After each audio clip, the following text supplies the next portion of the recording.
ikuti renungan singkat harapan tiada henti. Corak watak manusia dalam Alkitab, amanat Kristiani memacu perilaku rohani. Bapak, Ibu, saudara-saudari, anak-anak kekasih Kristus, kita akan masuk dalam saat hening untuk memasuki angkat hati 28 Juli 2021. Saat hening dipersilahkan.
Saat hening cukup, kita masuk votum dan salam.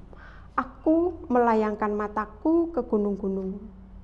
Dari manakah akan datang pertolonganku? Pertolonganku ialah dari Tuhan yang menjadikan langit dan bumi. Kasih karunia dan damai sejahtera dari Allah Bapa kami dan Tuhan Yesus ada pada kami. Amin. Kita akan bersama-sama menerima firman Tuhan, namun sebelumnya kita akan menyanyi dari Kidung Keesaan 123. Kusiapkan hatiku Tuhan.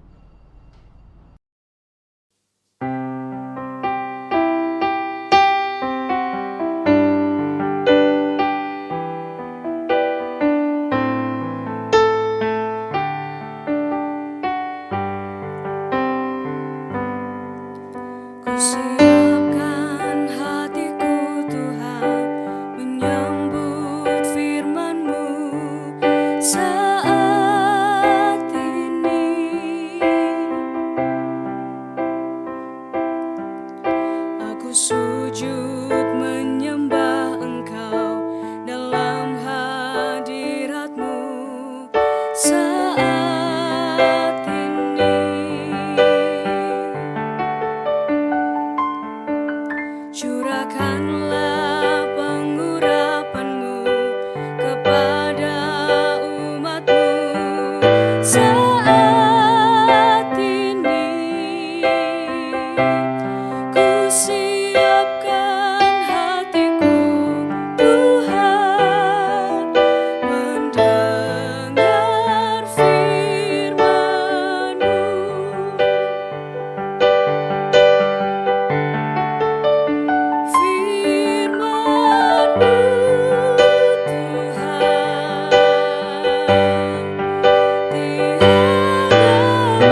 Bacaan pada saat ini akan kita perhatikan dari 1 Raja-Raja 21 ayat 1 sampai dengan 19. Kebun anggur Nabot. Sesudah itu terjadilah hal yang berikut. Nabot, orang Yisrael, mempunyai kebun anggur di Yisrael, di samping istana Ahab, Raja Samaria. Berkatalah Ahab kepada Nabot, "Berikanlah kepadaku kebun anggurmu itu, supaya ku jadikan kebun sayur, sebab letaknya dekat rumahku. Aku akan memberikan kepadamu kebun anggur yang lebih baik daripada itu sebagai gantinya, atau jikalau engkau lebih suka, aku akan membayar harganya kepadamu dengan uang." Jawab Nabot kepada Ahab, "Kiranya Tuhan menghindarkan aku daripada memberikan milik pusaka nenek moyangku kepadamu." Lalu masuklah Ahab ke dalam istananya dengan kesal hati dan gusar, karena perkataan yang dikatakan Nabot, orang Yisrael itu kepadanya, "Tidak akan kuberikan kepadamu milik pusaka nenek moyangku." Maka berbaringlah ia di tempat tidurnya dan menelungkupkan mukanya dan tidak mau makan. Lalu datanglah Isabel istrinya dan berkata kepadanya, "Apa sebabnya hatimu kesal sehingga engkau tidak mau makan?" Lalu jawabnya kepadanya, "Sebab aku telah berkata kepada Nabot, orang Yisrael itu, berikanlah kepadaku kebun anggurmu dengan bayaran uang, atau jika engkau tidak suka, aku akan memberikan kebun anggur kepadamu sebagai gantinya." Tetapi sahutnya, "Aku tidak akan memberikan kepadamu kebun anggurku itu." Kata Isabel istrinya kepadanya, "Bukankah engkau sekarang yang memegang kuasa raja atas Israel? Bangunlah, makanlah, dan biarlah hatimu gembira. Aku akan memberikan kepadamu kebun anggur Nabot, orang Yisrael itu." Kemudian ia menulis surat atas nama Ahab, memeteraikannya dengan meterai raja, lalu mengirim surat itu kepada tua-tua dan pemuka-pemuka yang diam sekota dengan Nabot. Dalam surat itu ditulisnya demikian, "Maklumkanlah puasa dan suruhlah Nabot duduk paling depan di antara rakyat. Suruh jugalah 2 orang dursila duduk menghadapinya, dan mereka harus naik saksi terhadap dia dengan mengatakan, engkau telah mengutuk Allah dan Raja. Sesudah itu bawalah dia keluar dan lemparilah dia dengan batu sampai mati. Orang-orang sekotanya, yakni tua-tua dan pemuka-pemuka yang diam di kotanya itu, melakukan seperti yang diperintahkan Isabel kepada mereka, seperti yang tertulis dalam surat yang dikirimkannya kepada mereka. Mereka memaklumkan puasa dan menyuruh Nabot duduk paling depan di antara rakyat. Kemudian datanglah 2 orang, yakni orang-orang dursila itu, lalu duduk menghadapi Nabot. Orang-orang dursila itu naik saksi terhadap Nabot di depan rakyat, katanya, Nabot telah mengutuk Allah dan Raja. Sesudah itu mereka membawa dia keluar kota, lalu melempari dia dengan batu sampai mati. Setelah itu mereka menyuruh orang kepada Isabel mengatakan, Nabot sudah dilempari sampai mati. Segera sesudah Isabel mendengar bahwa Nabot sudah dilempari sampai mati, Berkatalah Isabel kepada Ahab, bangunlah, ambillah kebun anggur Nabot, orang Yisrael itu menjadi milikmu, karena Nabot yang menolak memberikannya kepadamu dengan bayaran uang sudah tidak hidup lagi. Ia sudah mati.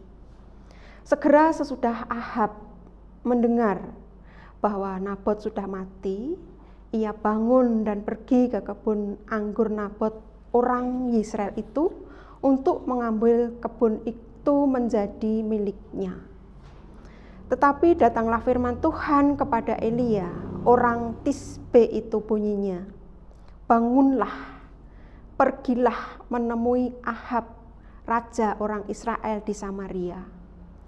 Ia telah pergi ke kebun anggur Nabot untuk mengambil kebun itu menjadi miliknya. Katakanlah kepadanya demikian, beginilah firman Tuhan, engkau telah membunuh serta merampas juga. Katakan pula kepadanya, beginilah firman Tuhan, di tempat anjing telah menjilat darah Nabot, di situ jugalah anjing akan menjilat darahmu. Demikian firman Tuhan.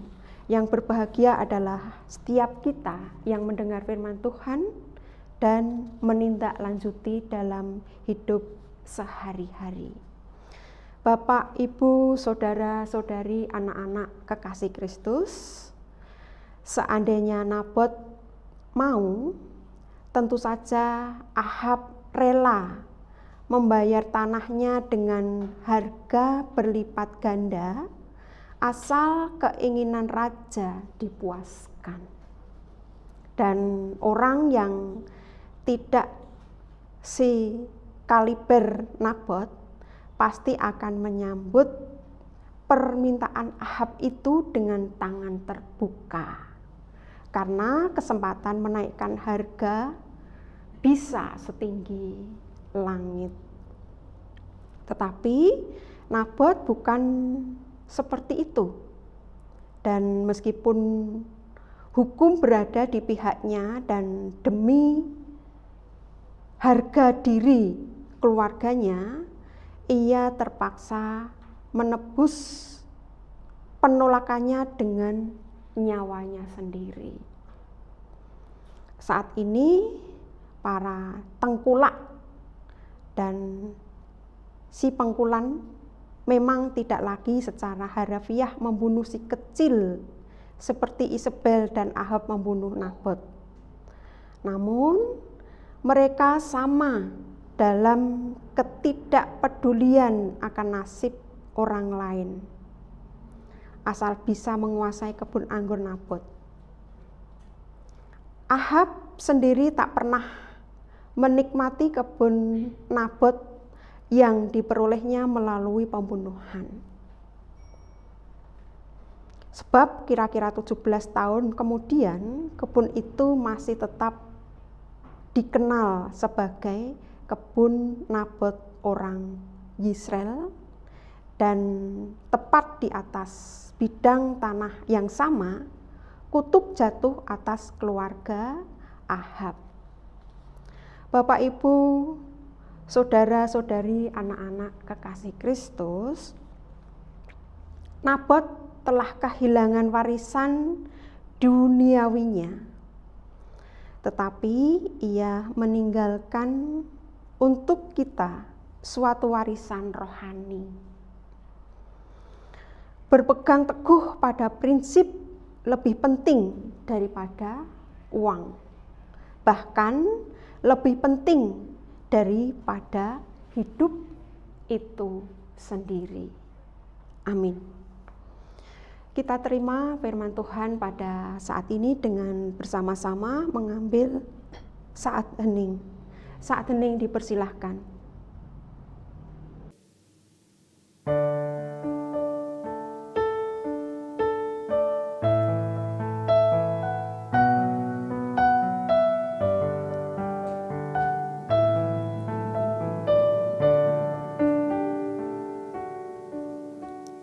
Firman-Mu pelita bagi kaki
saat hening cukup, kita akan masuk dalam doa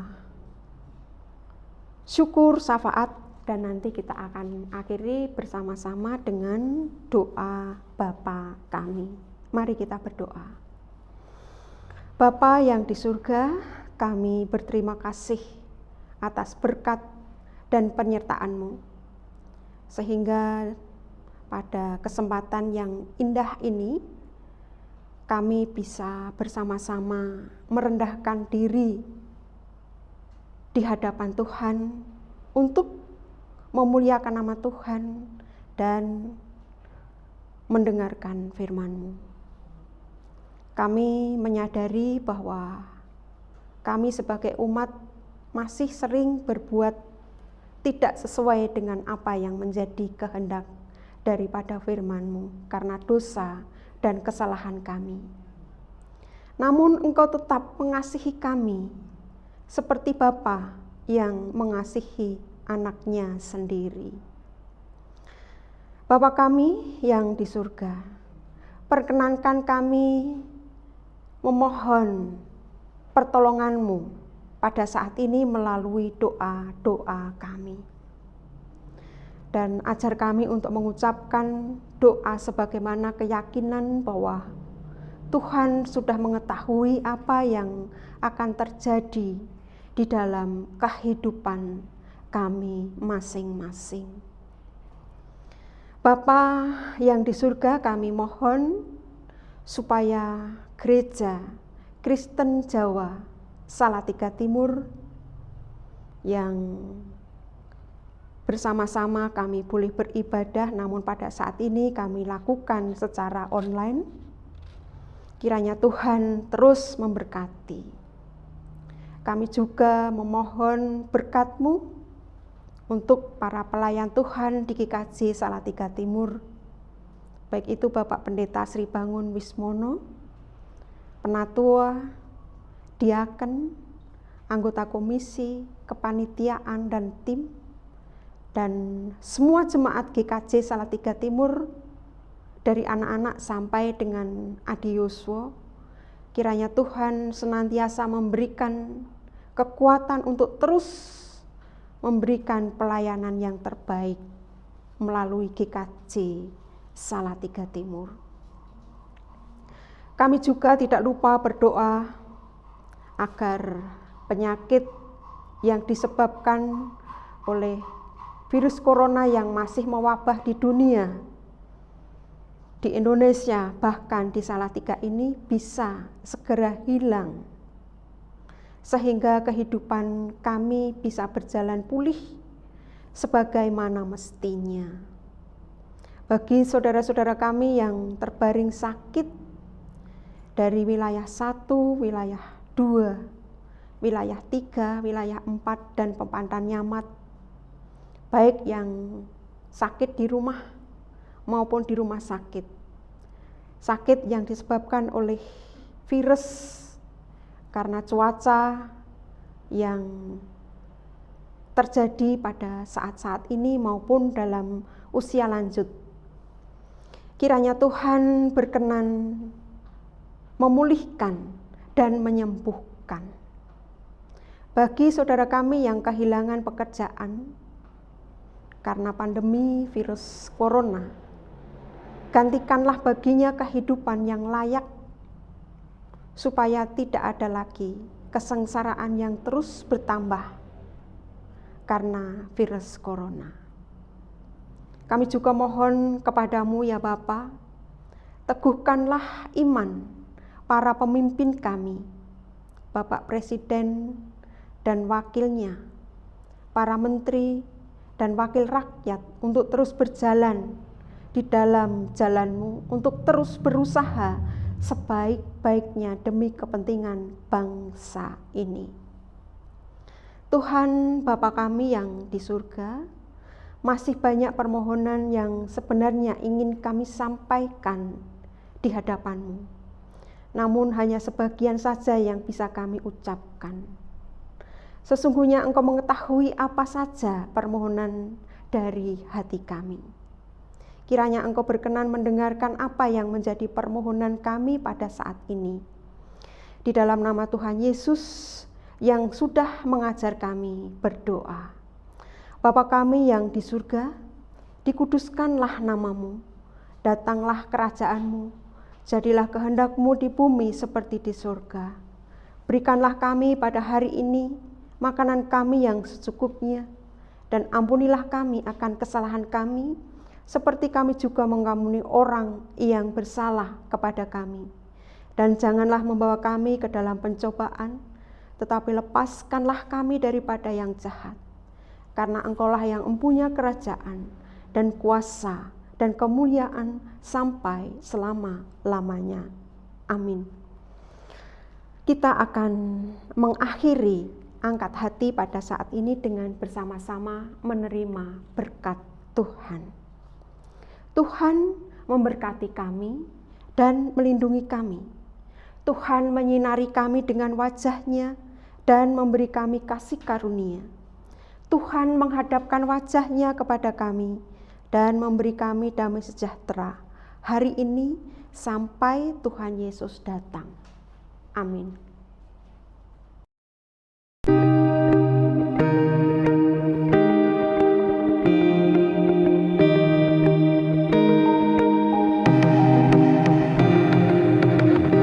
Angkat hati, renungan singkat harapan tiada henti. Corak watak manusia dalam Alkitab, amanat Kristiani memacu perilaku rohani.